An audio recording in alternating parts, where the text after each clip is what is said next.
It was this guy, Stan Pescott, who had like, which was funny, which was when I met Jean-Michel, who was Samo. It was this party, and this guy, Stan Pescott, he was doing this thing called Canal Zone, and he had like, he saw that thing that came out of the voice, you know, like the thing on Me and Lee. So he called up, and he was like, yeah, he had like all these ideas. He was this English guy, right? And he was just talking about like, he was gonna do this whole thing, right? Like it was gonna be called Canal Zone. He had a place on Canal Street, this big loft, and he wanted us to come there, make these big paintings, right? And like he was hooked up with this group, the Tubes, and Michael Holman was down with it. That's when he came on the scene, right? Michael Holman was playing this character called Wordman. So but the funny thing about this guy Stan was I just remember him talking all the time, you know, like constantly telling us like what was gonna happen, and like he was gonna take this thing Canal Zone, right? We were gonna give these parties and these whole painting like environments with the Tubes, and he was gonna create these characters. It was gonna be like a play, and it was gonna become the biggest, hippest, coolest thing, and then he was gonna like franchise it and package it, like, and send it out like to places all around the country, like a circus, and set it. Man, this guy was like the Barnum and Bailey. Yeah, but he'd be talking all the time, right? He'd be talking, right? So, like, I remember when like me and Lee went there, right? He had this really big loft. I mean, so he had brought like all this plastic, gigantic sheets of plastic, and we painted like about 40 by 10 feet of this stuff, right? Gigantic murals and shit, right? And then he was doing all this stuff, and then he had like he gave this big party one night, and all this shit was going on at this party, like me, Lee, Slave, a whole bunch of us were like painting, making these big paintings, and then I remember he was like videotaping, and like Jean walked in, he was same on it. He had a blonde Mohican, his hair was cut like that. He came into the party, and we, you know, like we met. He went over and wrote something on the wall. It was nice. And do you remember what it was? What he wrote? Yeah. Samuel as an alternative to McDonald's, AT&T, something, baseball, Lee Harvey Oswald, something like that. What do you attribute to Jean-Michel's career taking off so quickly? When you think about the He's a good artist. But just when he made it, he had just like totally changed his whole direction. I mean, he'd been doing this street work for a very small group of people. Well, at the time, like when I met Jean, you know, he was still doing Samo in the street, and when we actually, you know, like when we began to know each other was when Stan Pescott was, as soon as Jean came on the scene, he wanted him to be involved too, right. Which was great. I was like, wow, Lee, you know, we were like, wow, we had wanted to meet him, and Jean had heard about us, so so for about 2 weeks, this guy went to Italy, right? He took these big plastic things that we had made, right, folded them up, and went off to Italy. I think, and then Jean came, and for like the 2 weeks while he was gone was really, I think, it was like it was a good time for me, because that's when I really began to feel like an artist. When this guy he was talking all this stuff, he had left, and like he was totally like, when he had saw what we had painted in this place, me and Lee, we were painting these things. I should show you the photos one day. He was just like bugging out, right? And because he used an airbrush for his work, and it took him so long to like do what we did in like, you know, just an hour's time. So he had left us his studio, so we were there, coming in there, working. So Jean was in the back. He was working, and he was making these baseball cards, right? He would come in every day, and we were like, me and Lee were painting in one room, and Jean was in the back making these baseball cards. I mean, like, I think my favorite artist then was maybe Lichtenstein's or something, and I think John told me his was Jasper Johns and Rauschenberg. It was something like that. I think I liked Rauschenberg, he liked Johns or something.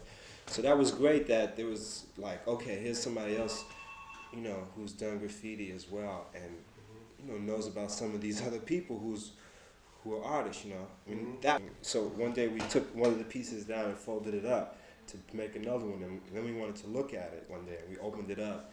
Like the paint didn't really stick to the plastic. I don't know if you've ever seen it. Like you can paint on a certain type of plastic, Right. and the spray paint after it Just dries lift it just off. come off like a skin. Right. We opened this big giant sheet up to look at it, and it was like half of it had stuck to the other Right, half, and right. we were like, it was incredible. It was like peel off like painting Right, and shit. right. And then me and Lee looked at each other, and we were like. And then we immediately burst out laughing. We like rolled all over the floor laughing because we realized that this guy Stan Pescott had taken all this shit to like Italy as part of his beginning of this big package, you know. And we were just imagining him opening this stuff up in front of his like dealers or whoever he was trying to get money from, and they were like. And we knew it was going to happen because I remember we didn't even let them dry. He was like, wow, he just wanted to take all this shit. He like got a ticket to Italy, man, and he split, man. We were like thinking we were in the bag, but deep down inside, you know, that was like, me and Lee, we were like, you know, what? Why is he so like on our shit? You know, he was really this dude. Ultimately, I mean, me and Jean talking about it a lot. So them motherfuckers, they were trying to like set up like a plantation in a way. Right. They were trying to get all this creative talent, man, Sure. and just market it. You know, like under his name, Canal Zone. Right. And it would have been, you know, but this was back then.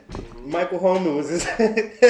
Michael Holman. He was down like a fuck. I think that's how I met Sam Pescott. Yo. Michael still knows him, doesn't he? Yeah, man. That's how Michael came on the scene. Michael, I think, was fresh out of college, right? He was into banking. He went to school for banking, man. He used to run around like dressed like a banker. And Michael's thing was he was like a new wave banker, right? He was into new wave banking. He used to, like when I think back, man, it's really funny, right? He was a new wave banker. And Michael was always into the money making. yeah, right? He's into money makers. But dig it, right? This is the shit that when Stan gave this party, he had been at me. He was so into the graffiti. He was so into like what I was into. I was telling him, well, look, man, there's this new kind of music, right? Hip hop, DJing, MCing is great, right? Now imagine like trying to explain this shit to somebody at the time, no records, just trying to tell him like, the DJ does this. I could hardly even speak on it then, right? But I could tell him it was good, you know, and it goes along with this shit I'm doing. He was into it, right? Michael, he was like into it. But then Michael, he started like taking over like the influence. Michael started saying, man, but I want to be into this. Like Michael's part of the party was he was playing this dude called Word Man. Which, and you should interview him about that shit because I don't know what that shit meant. But he was this dude called Word Man. And he was supposed to be like this character, like Stan Pescott created him, right? He was Word Man. And he was supposed to walk around the party like saying stupid shit like about words or something. but it was weird. But Michael did not want to play any rap music. Michael wanted to play 50s music all night.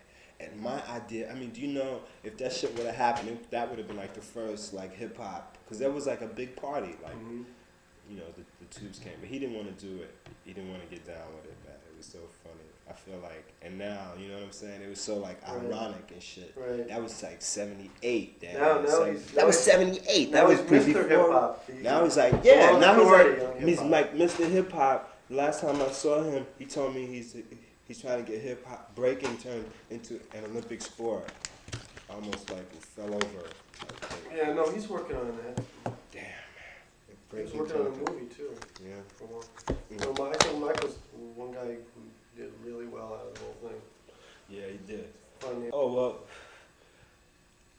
It sort of fell out because there was this girl that was there that I think he was seeing, who was I think she was the girlfriend. She was the girlfriend. Like Stan had a partner, right? This guy named George. He was English too. So George was on the scene. So George went to Italy with Stan. That's right. They went to Milan. They left together. And so we had the place, right? So the girl stayed, right? She was like George's assistant, but I think George was seeing her. And so Jean started, Jean like stole this girl, And so when he came back, man, he was trying to, at one point, he was talking about having us do shower curtains for Bloomingdale's. And I was telling him even then, because I had been studying art, I said, look, man, I don't want to do nothing unless it's limited edition. I don't want to mass produce any of this shit now, because I was like getting hip to the fact that, something could jump off, so fuck that, we don't want to get out here and like cheapen this shit, man, we want to do the real thing. So anyway, what was I saying before? We're on getting kicked out of the studio, I think. Oh yeah. So anyway, Stan comes back, and we knew, like, we were like just dreading the day they came back. And they eventually came back, and they were really sad. Jean and this girl were like running in and out together. They were like happy. It was great, man. We were like producing art, right? We like really felt like we had a studio. We like worked there whenever we wanted, all hours of the night. What was Jean's relationship with this guy who's girly? Well, Jean was, I don't really know. See, because I really, like, me and Lee we specifically had a job to do, but when we would like, we could see what was happening. Eventually, this dude Stan Pescott and George came back. They were like, we could tell they were devastated. Shit, we could tell. But me and Lee played it off. I mean, we would laugh so hard whenever we just thought about them opening these fucking gigantic things, trying to show these people and shit. It was like this half stuck over here, that half like big shreds down the middle, and it was gigantic, right? So he came in the room, man. He was like, it seemed like for 2 days Stan really didn't talk. But during that period, right, we were making paintings for this dude from Rome. So by this time, Claudio had brought like about 2 paintings each from us for like, I think 300 each. And we had made like a lot more paintings because we were like, this dude was talking about giving us a show.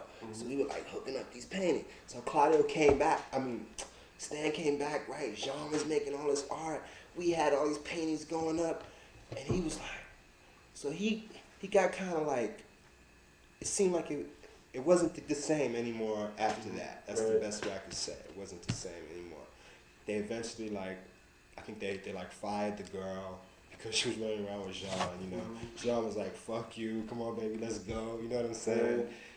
Me and Lee were getting a few dollars from like Claudio. We were like, and then Stan started saying, well, you're making money, you have to pay. He was like he wanted to charge us $35 a day to use the booth and shit.